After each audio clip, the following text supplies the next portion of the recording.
In the headlines, Inspector General of Police launches probe into Adamawa resident electoral commissioner's role in controversial election. Troops of Operation Hadar Daji kill 7 bandits, recover arms, ammunition in Zamfara State. Flood submerges houses, many displaced in Jalingo metropolis of Taraba. And on the international scene, foreigners evacuated as factions battle in Sudan's Khartoum. Hello and welcome to Trust News Updates. I'm Dashan Husseina Usman.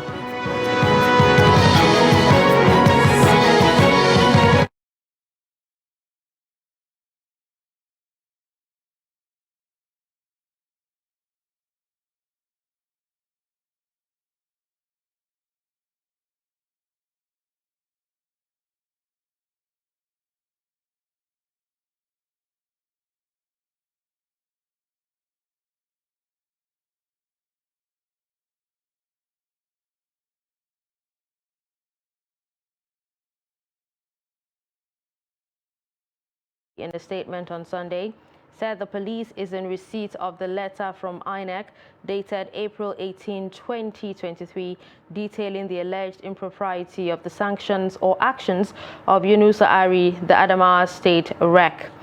Adejobi noted that the commission called on the police to investigate and possibly prosecute the Rec for his actions.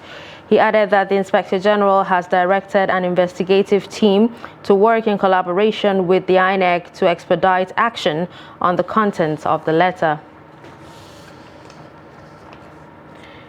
The incoming President, Bola Ahmed Tinubu, has been called upon to give priority to tackling of insecurity and unemployment on assumption of office, as these have been described as major issues confronting the country now.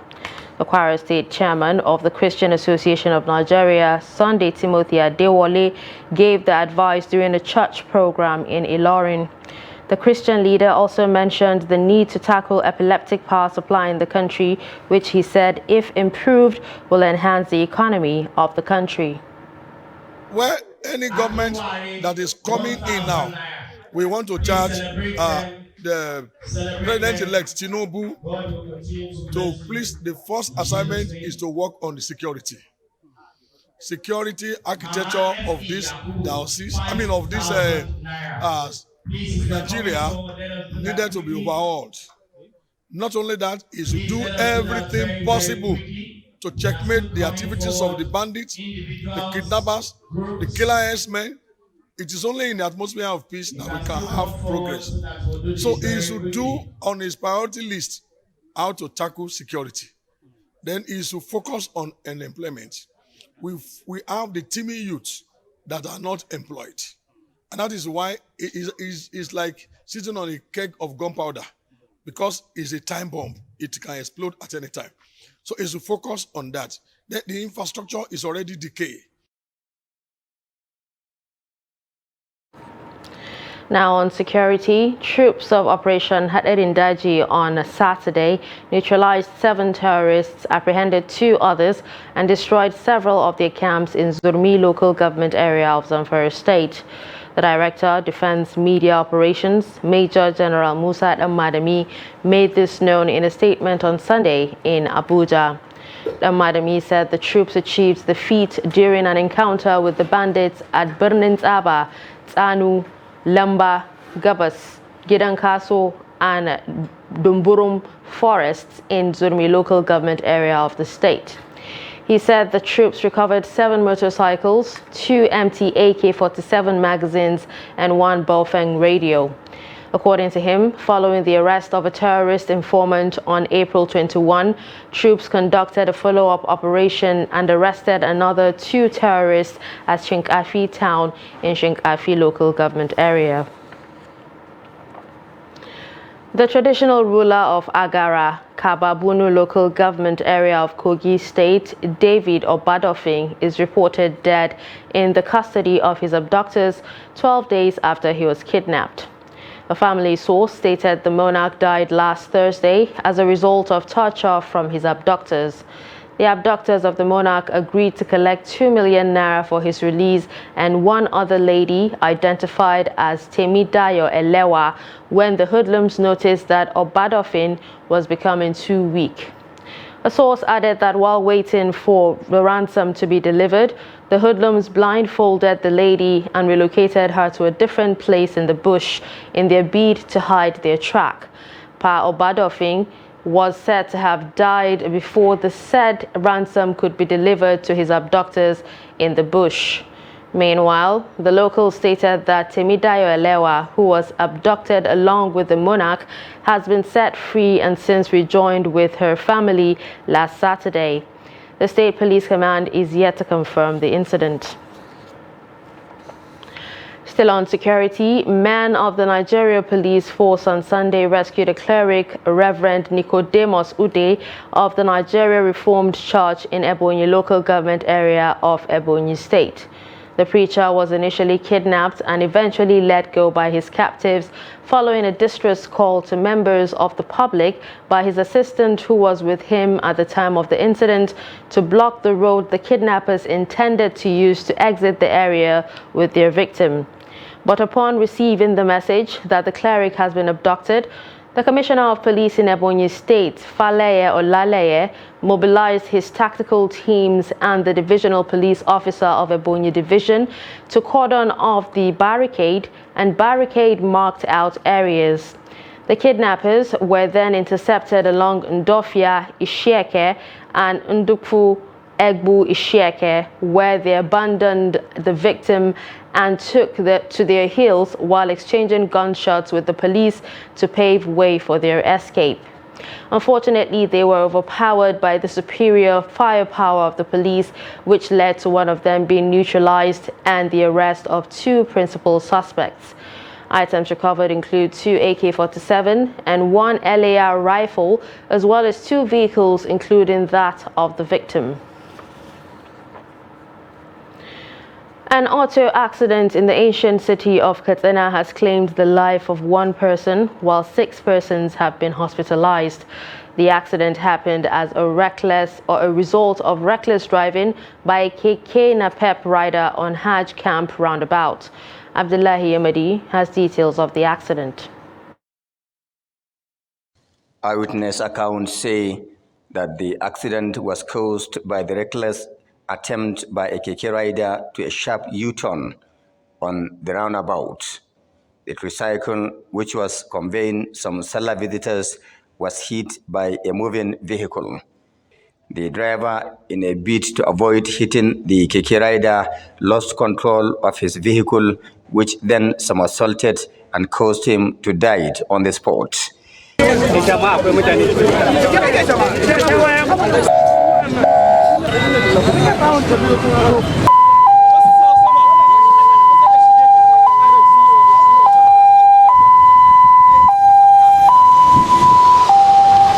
The other 3 occupants of the vehicle sustained various degrees of injuries and rushed to Katsina General Hospital for treatment. Similarly, the female occupants of the KK were also taken to hospital. Okay. Look at it, I just lost my friend. I'm one of the occupants of this vehicle. It is very unfortunate that the KK rider has caused the life of this man, who is a prominent politician in Zango local government. In fact, he was the candidate of the State Assembly seat in the just concluded election under the PDP. He is Manzo Madaka. May his soul rest in perfect peace. The KK riders are too rough and reckless in Katsina, and authorities are not doing anything about that.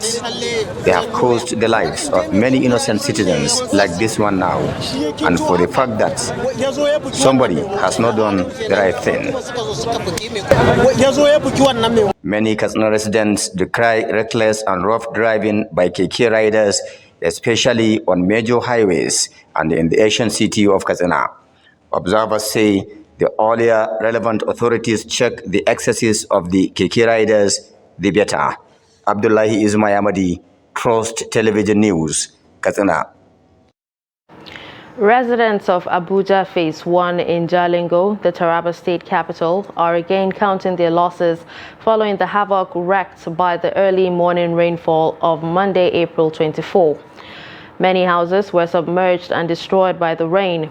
The rain, which started at about 1 a.m., lasted several hours, a situation which led to flooding in the area and some parts of the Jalingo metropolis. The houses flooded were located by Mayogwe River bank. Though no life was lost, property including household items and foodstuff worth millions of naira were however destroyed by the flood. The Kano State Fire Service on Sunday confirmed that 5 people died while 6 others survived a boat mishap at the Kanwa Dam in Madobi local government area of the state. The service public relations officer, Saminu Abdullahi, who confirmed the incident, said the boat mishap occurred on Saturday at about 5:40 p.m. The PRO said the victims were from Fage in Fage local government area of the state. He said investigations into the boat mishap has commenced and reports would be made available immediately after. Muslim faithfuls in the northern city of Kano look forward to the end of Ramadan because the celebrations are capped with a showcase of culture, tradition and colorful festivities, the Daba. Trust TV correspondent Idris Jibrin attended this year's Daba festival in Kano and now reports.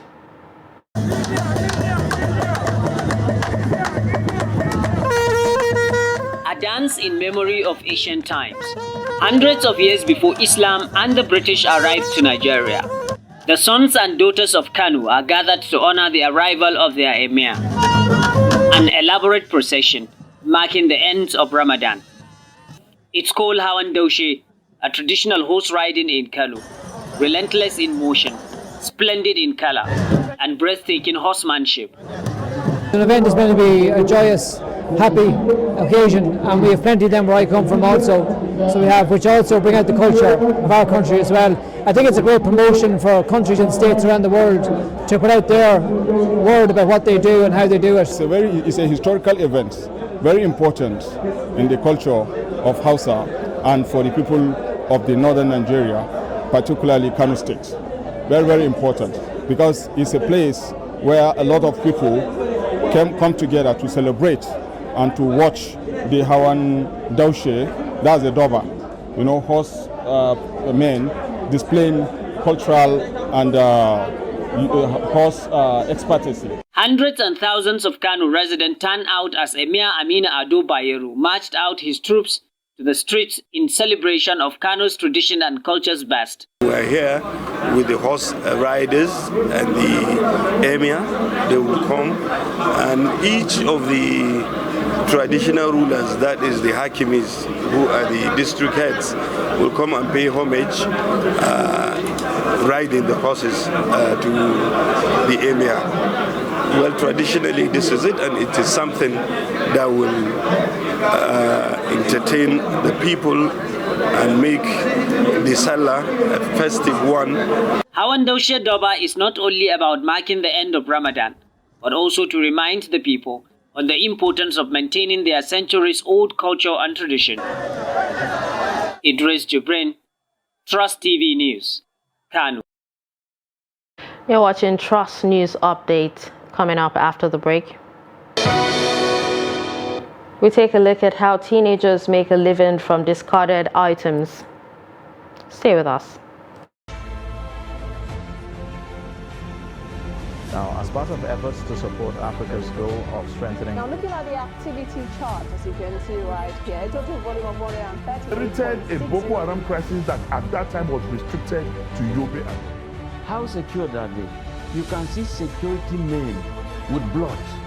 This is the road leading up to the... Really, if you look at England squad, you are looking at EPL, you are looking at their names. You are not looking at...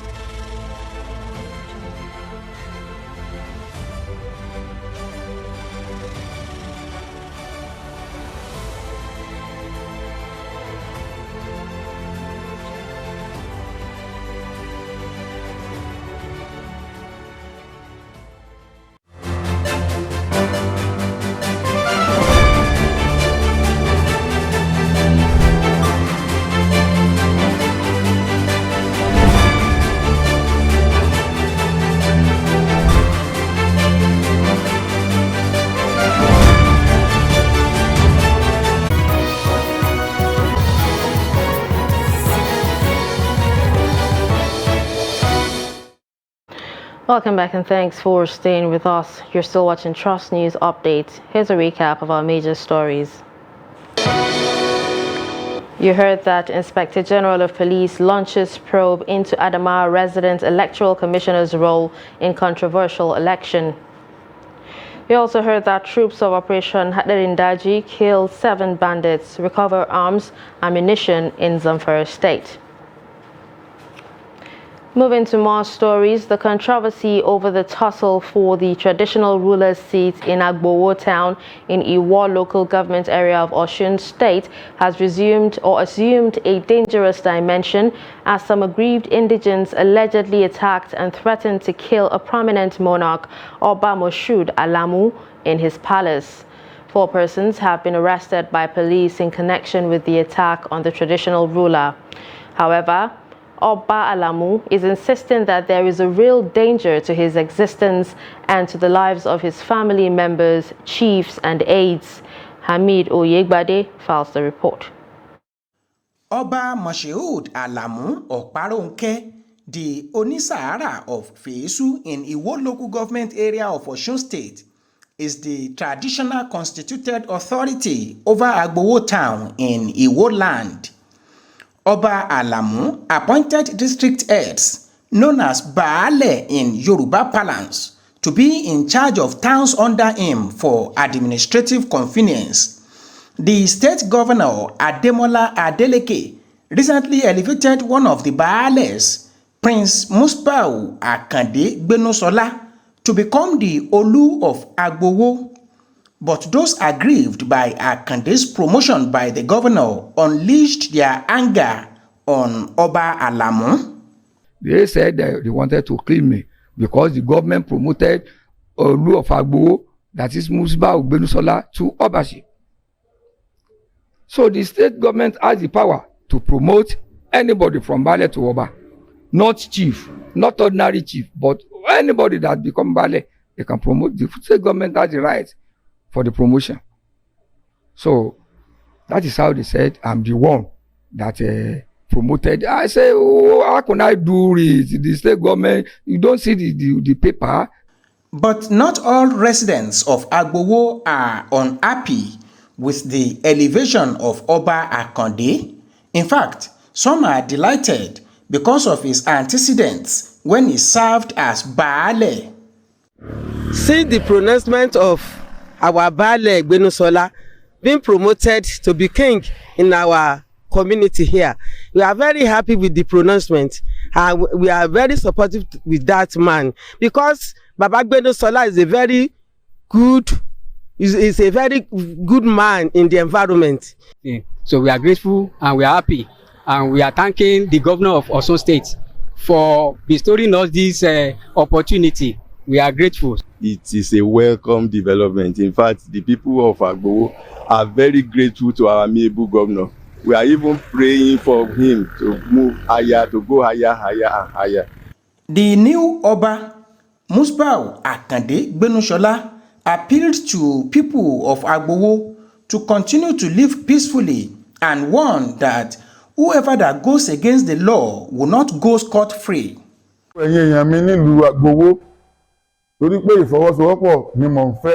My people of Agbowo town, let us cooperate. I need your cooperation. Don't go against the law. Whoever that goes against the law will be punished according to the law. God will bless all of us. Agbowo shall be peaceful. The traditional ruler called on police to properly investigate the attack on Oba Alamu and prosecute the perpetrators. Hamid Oyegbade, Trust TV News, Osogbo. Teenagers, mostly between the age of 10 and 17 in Jos Plateau State, are making money by scavenging for discarded items. The teenagers, who often search for the waste items from nooks and crannies of the city, tell Trust TV's Ado Musa that they sell the items to scrap buyers at their collection centers. The report. The teenagers usually handpick the wasted items, mostly made from metal or rubber, and take them to scrap buyers, who then take them to various companies across the country for recycling into reusable material. According to the teenagers, they engage in the scavenging business in order to take care of themselves, pay school fees, and stand on their feet even before they become adults. I am in this business because it helps me to buy clothes, buy school materials, pay my school fees, and take care of other necessities. The business is indeed helpful to me. I am in this business because I want to help myself. I look for the wasted items at various places and bring them here to sell. So, I'm here now to sell what I have gathered. I started this business mainly to assist myself so that I won't be staying without doing anything. I just have to do it because what I earn assists me a lot. Asking how they combine school and the business, the scavengers have this to say. I am a student and always go to school. I go to school in the morning, and when I return home, I go out for the business. It doesn't prevent me from going to school. I have ample time for each engagement.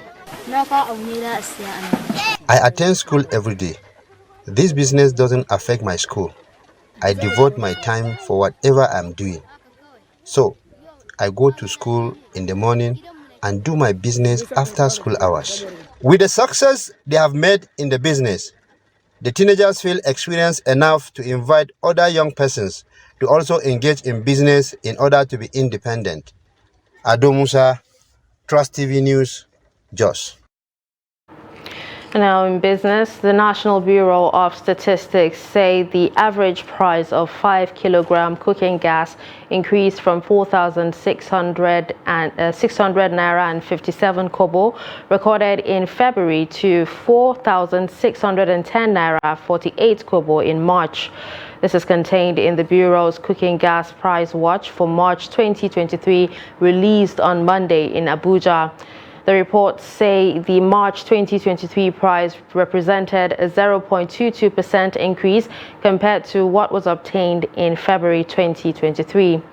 It said on a year-on-year basis, the increase was 22.03% from 3,778 naira 30 kobo recorded in March 2022. On state profile analysis, the report showed that Kwara recorded the highest average price of 4,962 naira 87 kobo for 5 kg cooking gas, followed by Abuja at 4,940 naira and Adamawa at 4,915 naira. It said, on the other hand, Rivers recorded the lowest price at 4,204 naira 45 kobo, followed by Abia and Anambra at 4,220 naira 15 kobo and 4,232 naira 75 kobo, respectively. The National Emergency Management Agency has confirmed plans to evacuate over 2,000 Nigerians in crisis-hit Sudan on Tuesday morning. The agency's director, Special Duties, Onimode Bandele, who stated this on Monday, said the movement is to be perfected between the Nigerian Embassy in Khartoum and the NEMA Director General. Foreign Affairs Minister Geoffrey Onyema on Sunday puts the number of Nigerians in Sudan at 5,500. He disclosed that out of the number, 8% of them are students, adding that some countries had only evacuated their diplomatic staff and not all of their citizens, as speculated online. Onyema urged Nigerians in the crisis-torn country to stay where they are before the evacuation begins. On the foreign scene, foreign nations pushed on Monday with frantic evacuations of their citizens from chaos-torn Sudan, where heavy fighting raged for a 10th day between forces loyal to two rival generals. The UN said that as army and paramilitary forces again clashed in Khartoum and across the country, terrified Sudanese have endured acute shortages of water, food, medicines and fuel, as well as power and internet blackouts.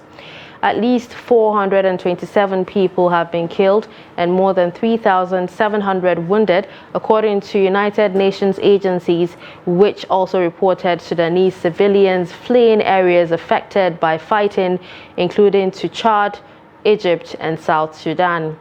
Dr. Atiya Abdallah, head of the doctors, said union morgues are full, corpses litter the streets, and overwhelmed hospitals often have to stop operations for security reasons. The United States and multiple European, Middle Eastern, African, and Asian nations have launched emergency missions to bring to safety their embassy staff and Sudan-based citizens by road, air, and sea. Finally, in sports, Young Africans head coach Nasreddine Nabi has attributed his side's victory against Rivers United to their impressive marksmanship. The Tanzanian Premier League champions put one foot in the semi-finals after a stunning 2-0 win at the Godswill Akpabio International Stadium, Uyo.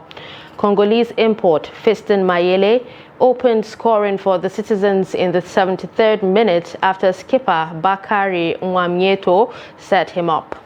Mayele scored the second 9 minutes later, with Nwamieto also the provider. The second leg will take place this Sunday at Benjamin Nkapa Stadium, Dar es Salaam. And with that, we've come to the end of Trust News Update. Don't forget to follow us across all our social media platforms. I'm Darshan Husseina Usman. Thanks for watching.